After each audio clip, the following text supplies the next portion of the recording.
Boa noite, tempo de adoração. Bonito, mas fraco. Boa noite, tempo de adoração. Eu vos cumprimento com a graça e a paz do nosso Senhor e Salvador Jesus Cristo. Amém? Quantos estão felizes, diga glória a Deus. Então abra sua Bíblia no livro de Juízes. Vamos para a palavra nesse âmbito de adoração, onde nós estamos declarando com as nossas vozes que Ele é o Alfa, o Ômega, princípio e o meio e fim. Antes dele não houve ninguém, depois dele também não haverá ninguém. Juízes, abra sua Bíblia, sem perca de tempo. Eu tenho uma palavra de Deus ao seu coração. Aleluias. Juízes no capítulo 11. Quero louvar a Deus pelos nossos irmãos ali da igreja sede, os nossos irmãos da equipe de filmagem. Deus abençoe vocês. Que Deus possa continuar abençoando. Prazer tê-los aqui. Viu? Bem? Juízes capítulo 11. Encontra aí, por favor. Amém, irmãos? Glórias a Deus. Vocês estão aí? Diga glória a Deus. Então, Juízes capítulo 11 e verso 11 também. Eu quero compartilhar com você esta palavra, apenas a parte A do versículo. Juízes capítulo 11, verso 11 também. Gostaria de pedir para que os obreiros pudessem se assentar, tá bom? Exceto o Edilson, fica ali na porta. Os demais obreiros podem sentar com a distância aí, por favor, porque eu quero todos prestando atenção naquilo que Deus tem para falar conosco. Aleluia. Juízes capítulo 11, verso 11 diz o seguinte: quem achou, diga glória a Deus. Então Jefité, Então Jefité foi com os anciões de Gileade, e o povo o pôs por cabeça e chefe sobre si. Eu vou repetir para consubstanciar. Então Jefité foi com os anciões de Gileade, e o povo o pôs por cabeça. Repita assim comigo: o povo, bonito, mas fraco. O povo o pôs por cabeça sobre si. Amém? Feche sua Bíblia, feche os seus olhos, curva sua cabeça, vamos falar com Deus. Senhor Deus, nós estamos aqui diante da Tua presença, e diante da Tua presença nós nos tornamos tão pequenos, Senhor. Tamanha a Tua glória, tamanha a Tua grandeza e a Tua santidade.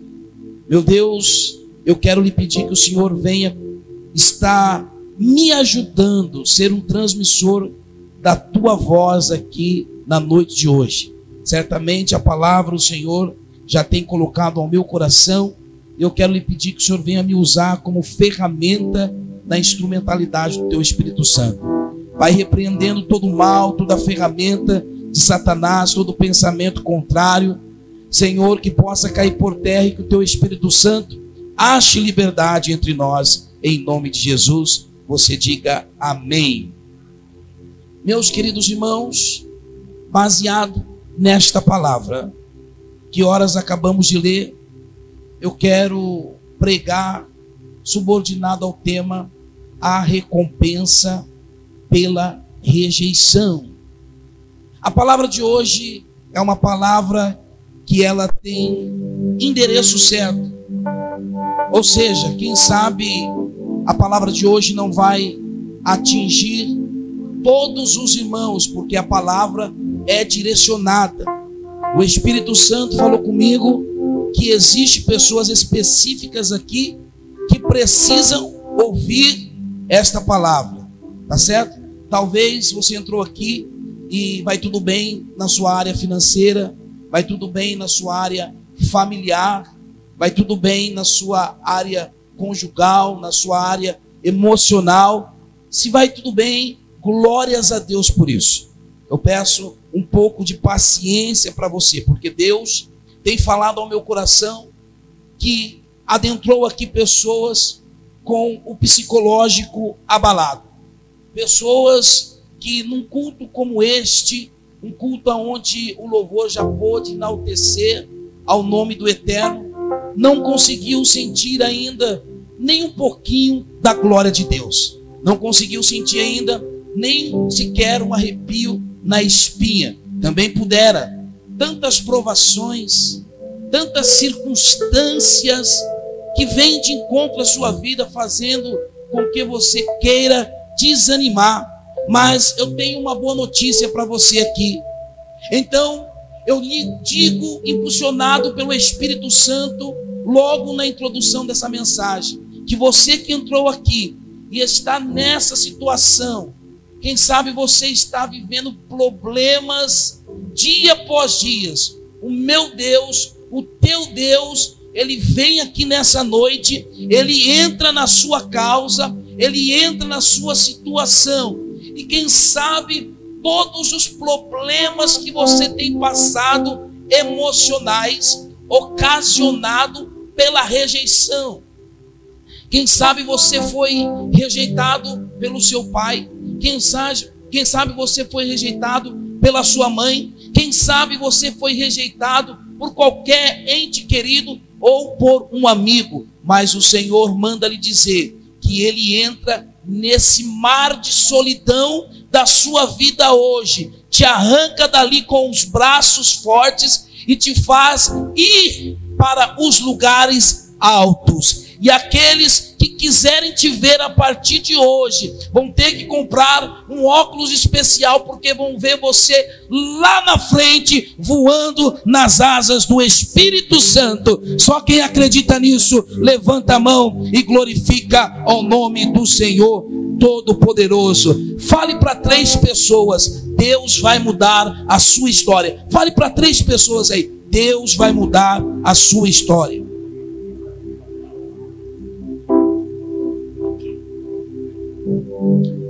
Meus irmãos, nós lemos o seguinte texto. Eu fiz uma introdução e agora eu quero entrar na mensagem. Mas eu quero ressaltar o texto uma vez mais, para que possa ficar cauterizado na sua memória. Então Jefité foi com os anciões de Gileade, e o povo pôs por cabeça sobre si. O texto lido está falando da exaltação de um homem. O texto lido fala que um homem foi exaltado na história, o nome por nome de Jefité. Daqui a pouquinho eu vou trazer um pano de fundo para que você possa entender certinho. Porém, a história de Jefité nem sempre foi só bênção. A história de Jefité nem sempre foi só vitória. Por quê, pastor? Porque Jefité, ele foi uma espécie de um herói diferente do Antigo Testamento. Um herói que ele teve uma vida muito parecida com a minha e com a sua que entrou aqui nesta noite. E eu confesso que quando eu estava estudando a biografia de Jefité, a minha alma se alegrou, porque eu vi um Deus que pega alguém que está lá embaixo e põe lá em cima. Eu vi um Deus que pega alguém que não é nada e faz tudo. Eu vejo um Deus que pega um ninguém e faz ser alguém. Por isso que a história de Jefité toca a minha alma. A história de Jefité toca o meu coração, porque é muito parecida com a minha e com a sua. E com a história de Jefité, com a biografia dele, eu aprendi coisas maravilhosas que eu quero compartilhar com você nessa noite. Quem está preparado para mergulhar nessa história, diga glória a Deus. Diga aleluias. Aplauda ao Senhor nesta noite.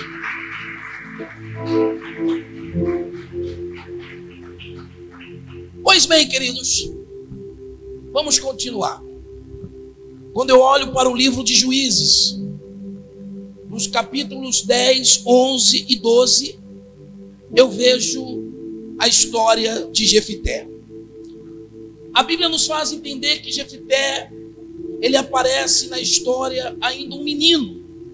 Ele era filho de Gileade com uma prostituta. Calma aí, não escandaliza não, eu vou explicar. Jefité, ele tinha um pai por nome de Gileade. Gileade, ele trouxe a origem dos gileaditas. Só que Gileade, ele se envolveu com uma prostituta, e oriundo desse relacionamento nasce Jefité. Porém, a história vai nos dizer, Anitta, que o Gileade teve também outros filhos. Gileade, ele se casou com uma mulher normal, vamos dizer assim, e teve outros filhos. De natureza que Gileade leva Jefité para morar com os seus irmãos e com a sua madrasta. E Jefité estava ali. Mas o que eu quero que você entenda é essa mazela. Qual mazela, pastor? O fato de Jefité ser filho de uma prostituta. A história de Jefité começou errado.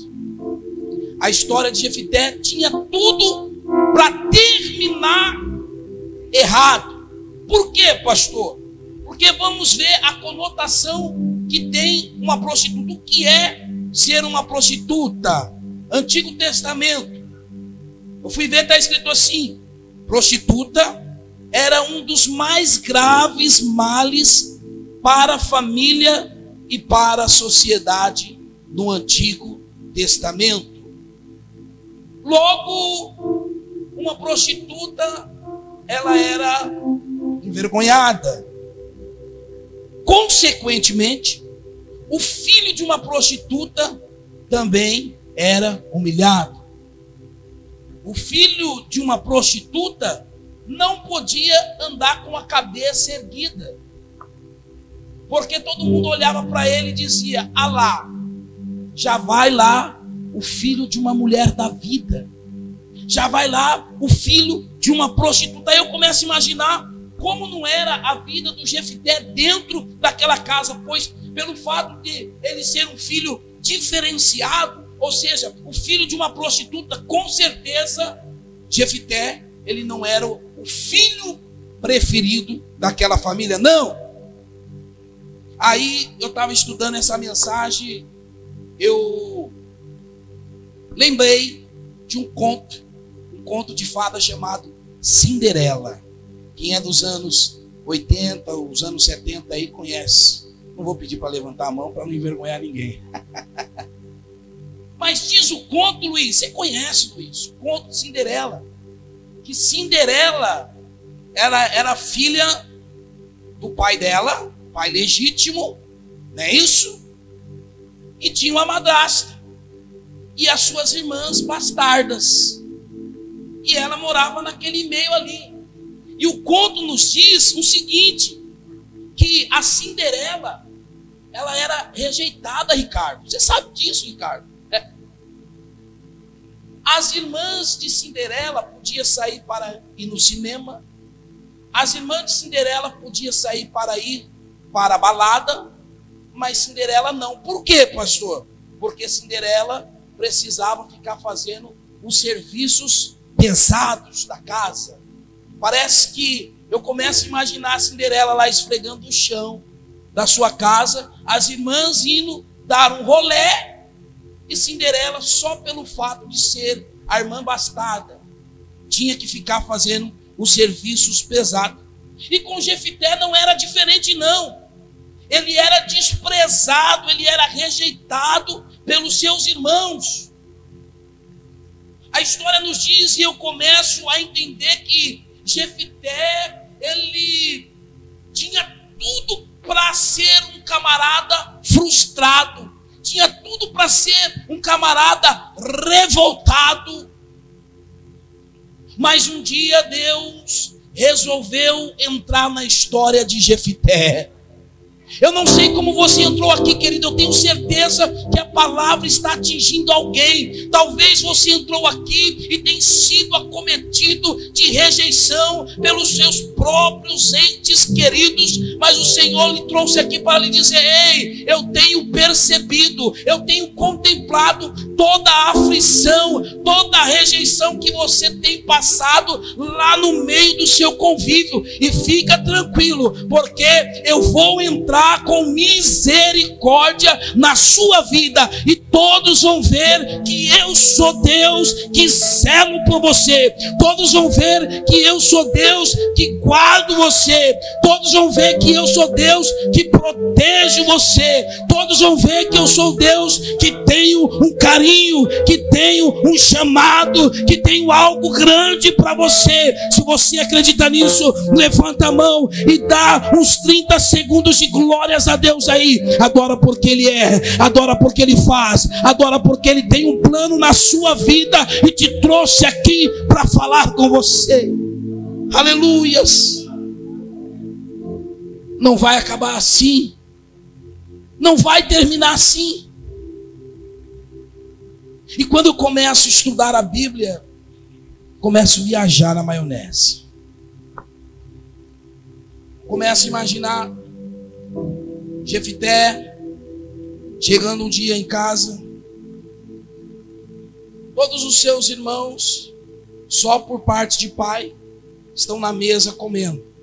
Isso aqui eu estou imaginando, porque a Bíblia me dá direito de fazer conjecturas e analogias, desde que eu não cause heresia.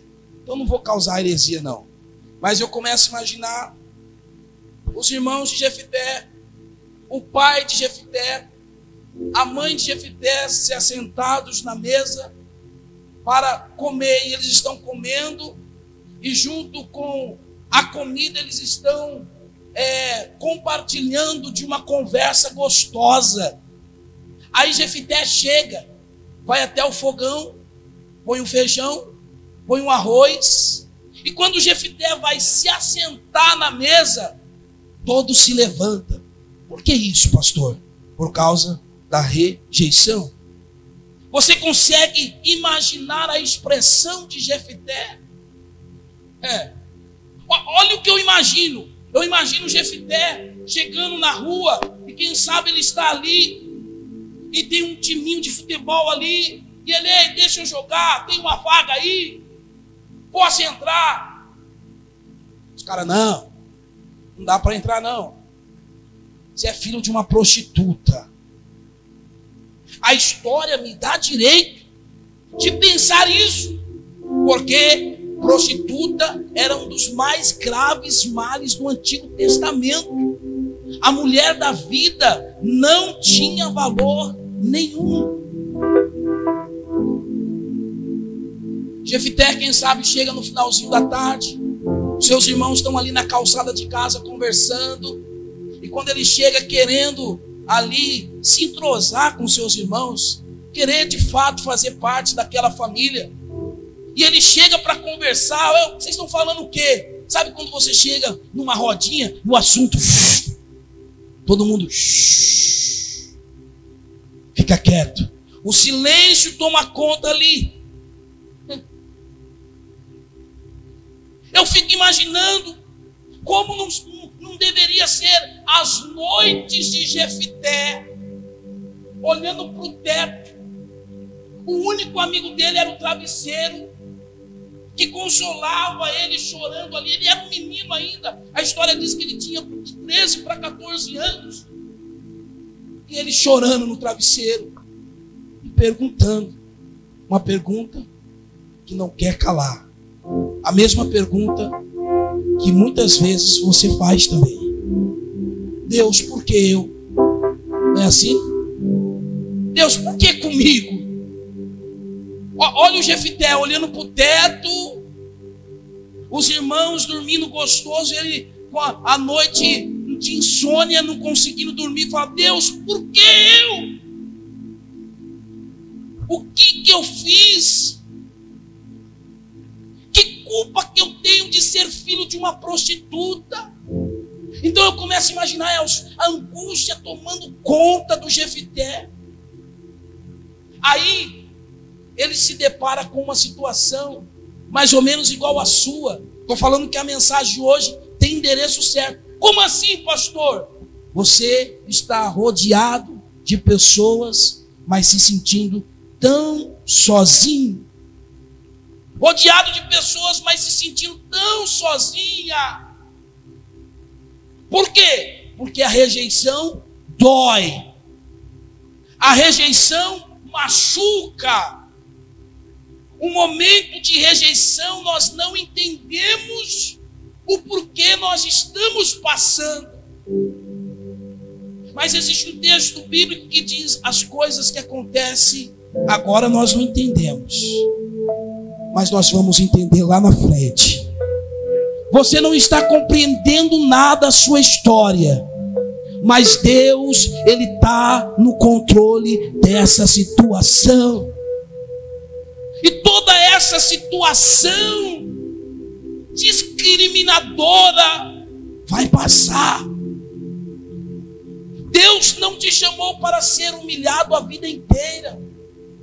Deus não te chamou para ser rejeitado a vida inteira. No canto e que a sora marracé. Você está vivendo um ciclo da sua vida.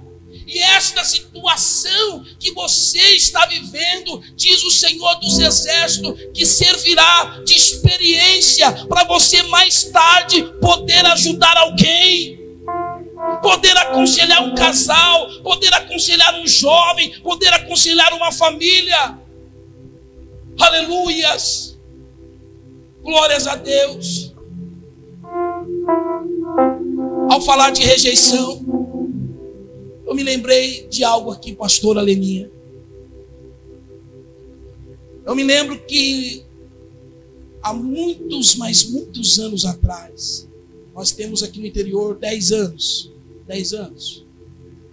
Marcos Felipe, 17. Mais ou menos uns 15 anos, 18 anos por aí. Nós atravessamos uma situação terrível. Eu desempregado, minha esposa desempregada. E aí os meus filhos, eles ficavam numa escolinha, numa creche. E essa creche era particular, porque nós não conseguimos colocar as crianças na creche pública. E quando nós ficamos desempregados, aí ficou acumulando dívida.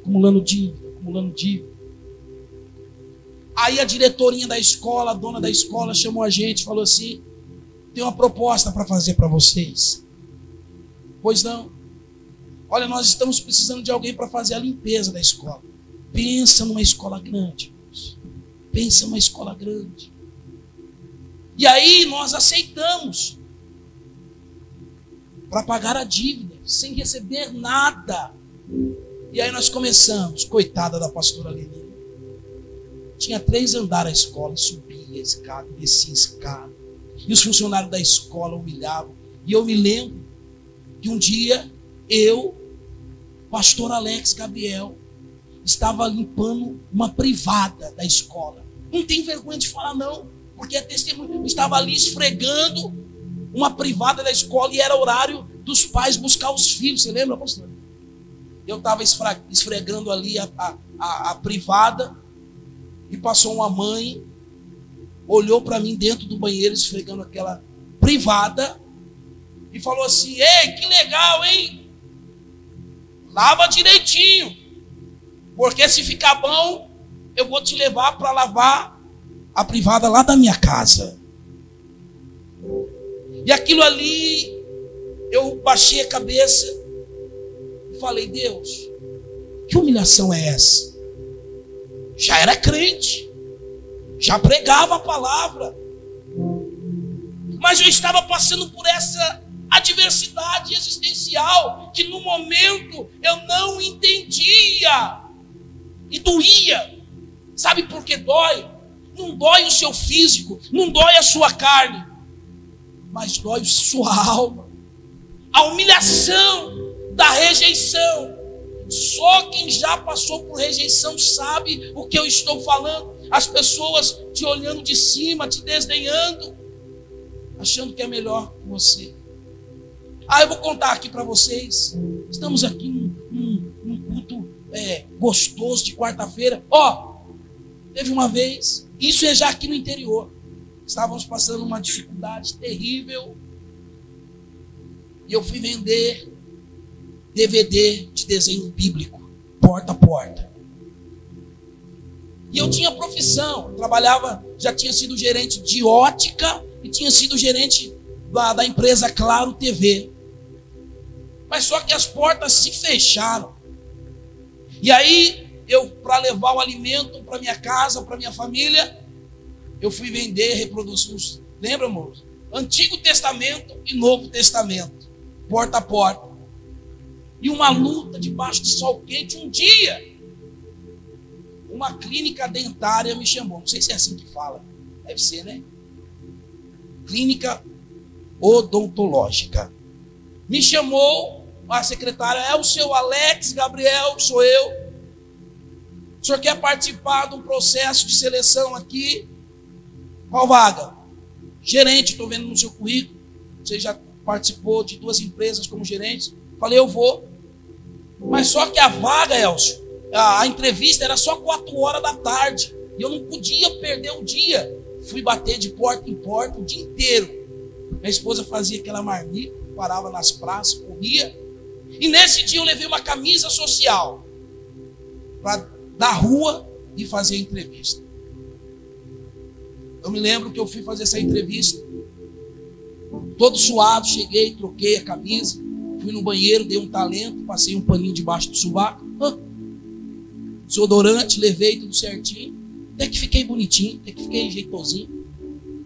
E fui para a entrevista. Não vou falar o nome da clínica aqui para não meter. Mas aí eu cheguei lá, coisa chique, algo grande. Aí me chamou, Alex Gabriel. Aí eu entrei. Aí tinha um senhor muito bonito, um senhor alto, claro, olhos azuis. Ele estava assim olhando para o meu currículo. E quando eu entrei de lá. Eu me lembro como se fosse hoje. Eu entrei de lá, ele estava assim, ele fez assim, ó, olha aqui para mim, ele fez assim, ó. Deu boa tarde. Daí ele, viu? A vaga de motorista já foi preenchida. Eu falei, não, mas eu não vim para a vaga de motorista. O de porteiro então? Eu também não. Mas que vaga que você veio aqui? Ué, de gerente, a moça me chamou. Não tem vaga de gerente aqui não, pai. Não, mas tá aqui, ó. Não tem vaga de gerente aqui não. Ela se equivocou e, irmãos, aquilo ali entrou na minha alma. Porque deixa eu te ensinar uma coisa. Isso me trouxe uma estrutura muito grande e hoje eu sei. E eu aconselho muitas pessoas dizendo assim que o problema não é o que as pessoas falam para você. O problema não é o que as pessoas dizem ao seu respeito. Não é. Então qual que é o problema, pastor? O problema é o que as pessoas dizem de você, produzem você. Vocês estão aí? Diga amém. Porque hoje eu tenho uma maturidade que se alguém me chamar o pior palavrão que você possa imaginar, eu dou de ombros. Mas naquela época que eu estava sendo forjado por Deus, que eu estava aprendendo de Deus, doía. E eu quase fui à lona. Eu só não fui à lona porque Deus me preparou uma esposa extraordinária, uma mulher de Deus. E eu cheguei em casa chorando e ela falou assim, amor, não fica assim não. Contei um desastre para ela. Ela falou assim, um dia nós vamos vencer. Um dia nós vamos passar por tudo isso. E enquanto nós estávamos passando por toda a situação, veio outra provação, porque nós morávamos no fundo de uma igreja que nós pastoreávamos. Aliás, eu pastoreava uma igreja, uma subcongregação, e eu morava na sede. A gente morava em um cômodo com um banheiro. E a gente passou uma humilhação muito grande naquele lugar. Eu não sei porquê, mas está vindo na minha memória. Eu preciso te falar, porque o testemunho serve para edificar outras vidas. Então eu passei isso foi parte da minha vida. Eu tenho certeza que o meu testemunho vai servir para edificar alguém aqui. E a gente morava na salinha das crianças de uma igreja. Lembra, pastora? E era uma humilhação, porque a minha esposa não podia ligar o ferro de passar, que caía o equipamento do dentista, que também era na igreja. E era uma perseguição com os meus meninos não podiam brincar, vinha alguém chamar a atenção.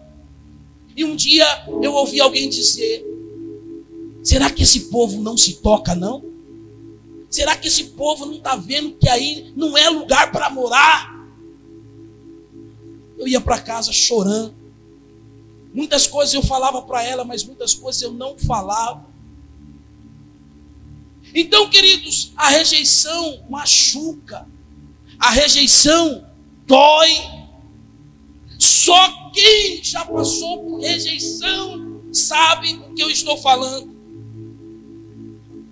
A história diz que de tanta rejeição que Jefité passou dentro da sua casa, um dia os seus irmãos expulsaram de casa. Os irmãos expulsaram Jefité de casa, e Jefité saiu embora e foi parar no deserto chamado Tobi. Isso está no versículo 2 do capítulo 11. E eu penso que se Jefité fugiu porque os irmãos dele estavam querendo o matar.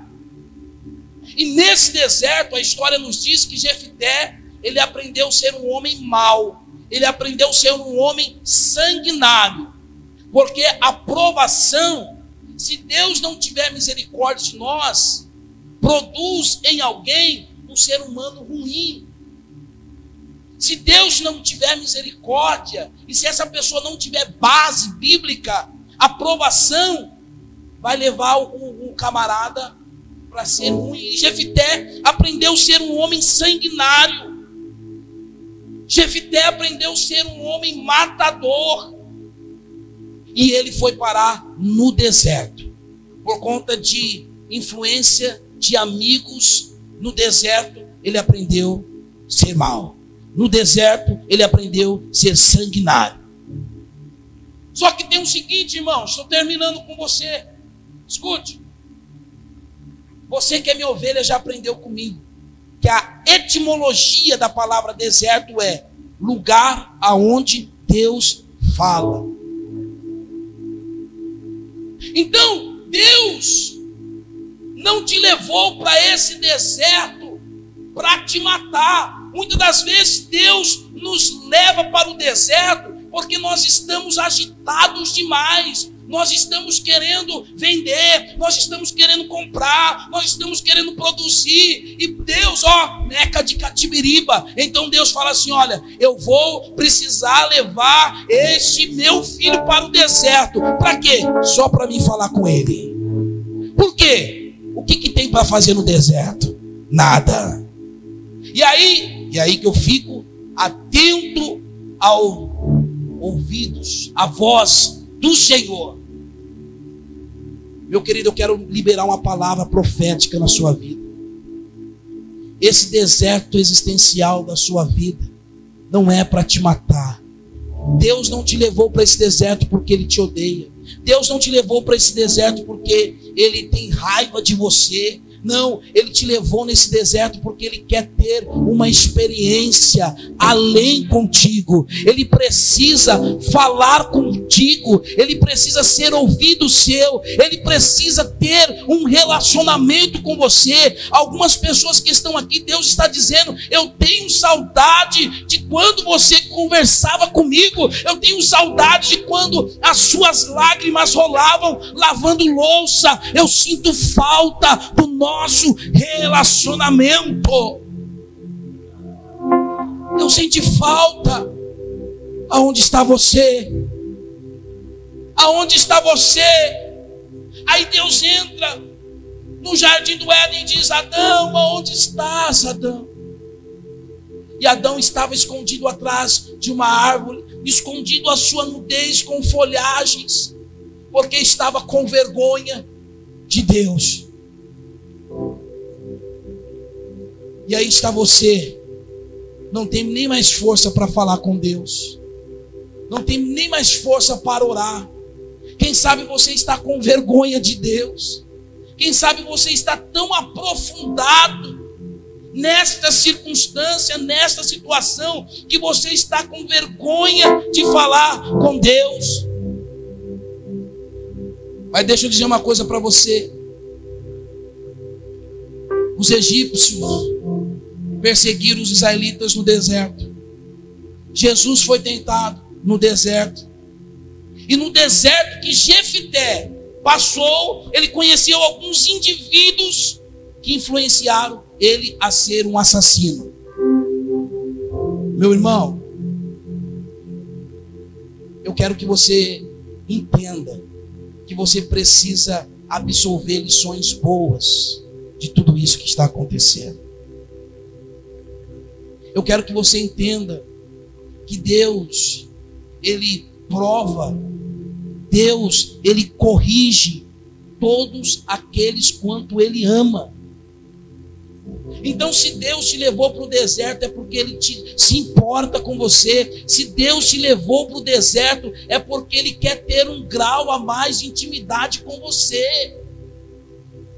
Então, querido, para de chororô, para de pensar que você é a pior pessoa do mundo, não é não. Deixa eu terminar com você. A história diz que algum tempo depois, presta atenção, estou terminando, os amonitas atacaram a cidade que Gileade morava. Vieram, atacaram, roubaram tudo, as plantações. E os maiorais lá de Gileade ficaram sabendo, Douglas, da fama do Jefité, que Jefité aprendeu a ser um homem sanguinário.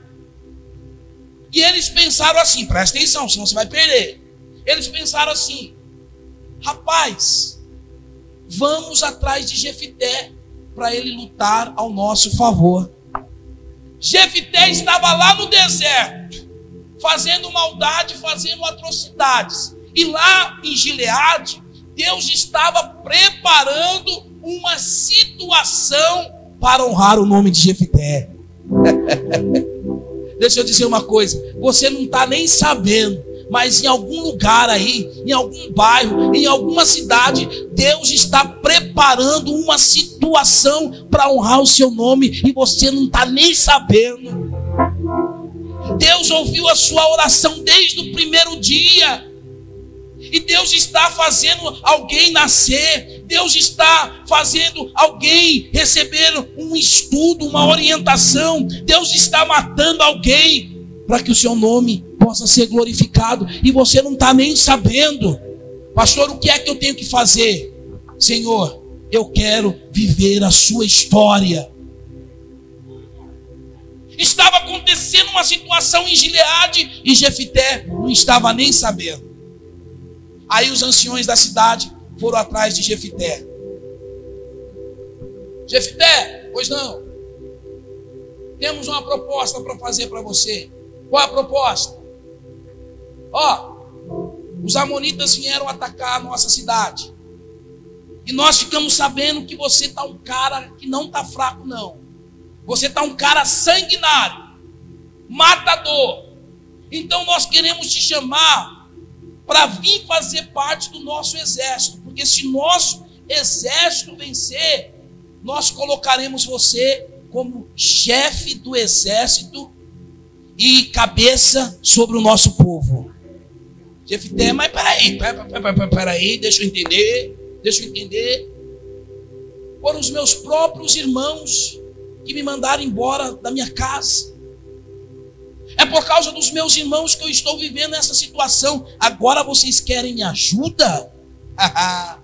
Levanta a mão que eu vou liberar uma palavra profética. As mesmas pessoas que te desprezaram, as mesmas pessoas que te rejeitaram, são as mesmas pessoas que vão lá pedir a sua ajuda.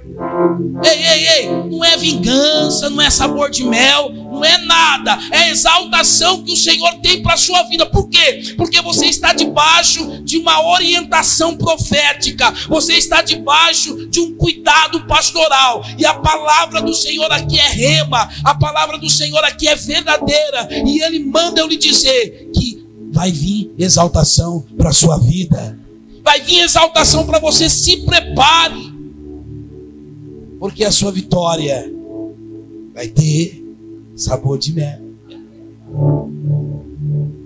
Aí a Bíblia diz que Jefité é legal, eu topo. Como que é o negócio aí? Se eu for lá, a gente vencer, vocês vão me colocar como chefe do exército para sempre. Sim. E líder do povo. Sim. E aí Jefité foi levantado como um juiz. O que era um juiz? Juiz, eu já ensinei aqui, eu vou ensinar de novo. Era uma pessoa que Deus levantava para vencer uma batalha. O povo de Israel estava oprimido, Deus levantava um líder, vencia a batalha e passava o tempo daquele líder. Muito bem, a história nos diz, para encerrar com você, se coloque de pé, por favor. Jefité aceitou a proposta, eles venceram os amonitas, fizeram uma bagaceira só lá no exército inimigo, e os gileaditas cumpriram a promessa. E aí, pastor? E aí que Jefité foi posto como chefe do exército e cabeça sobre aquele povo. Só que o problema é que vocês não estão entendendo direito. O cara que era filho de uma prostituta, o cara que ninguém deixava entrar no time, o cara que quando chegava o assunto parava, o cara que quando os irmãos iam sair, ele tinha que ficar fazendo trabalho forçado em casa. E agora, pastor? O tempo passou.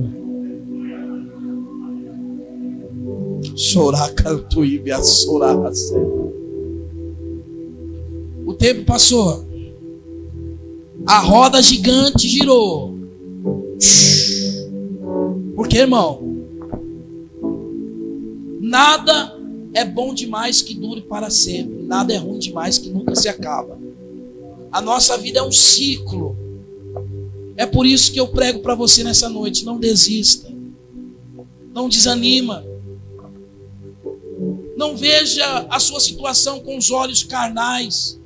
Porque o tempo passa. E hoje, pastor, hoje o Senhor me deu meu próprio negócio. Estou muito abençoado por Deus, trabalhando bastante. Eu vou falar. Eu sou um empresário, tenho a minha empresa. Eu tenho empregado hoje. Tenho funcionário, meu filho. Eu tenho, sou patrão. Deus me deu um lindo rebanho para apacentar. Você pergunta na cidade de Santa Gertrudes quem é pastor Alex, todo mundo vai te falar. Eu ando nas ruas, todo mundo, ô pastor, nem sei quem é. Ô pastor, nem sei quem é. E hoje, pastor, meus filhos cresceram, meus filhos estão abençoados. Deus me abençoou. Moro numa casa linda, estou me mudando para uma casa mais linda ainda. Deus está me dando condições. O Senhor me deu um carro bom, o Senhor me deu moto, o Senhor me deu conforto. Hoje a gente come bem, vive bem. Por quê? Porque eu prossegui e continuei. E é por isso que eu tenho estrutura para falar para você, minha ovelha. Continua, não pare. Porque o tempo passa, a roda gigante vira, e Deus tira o tempo tempo da vergonha e transforma em um tempo de exaltação. E eu profetizo que é isso que vai acontecer na sua vida. Deus fará um milagre acontecer para aqueles que têm sido humilhados, para aqueles que têm sido rejeitados. Eu estou pregando para pessoas aqui que perderam tudo. Quem sabe não foi na crise agora, mas quem sabe você já teve a sua casa própria, hoje não tem mais. Quem sabe você já teve o seu carro, hoje não tem mais. Quem sabe você já teve o seu ministério abençoado e hoje não tem mais. Mas o Senhor te trouxe aqui para dizer que hoje é noite de restituição. Tudo aquilo que foi embora, tudo aquilo que Satanás ofuscou, tudo aquilo que você perdeu, tudo aquilo que passou, vazou pelas suas mãos, o Senhor está te restituindo de volta. Porque existe uma unção profética aqui nessa noite.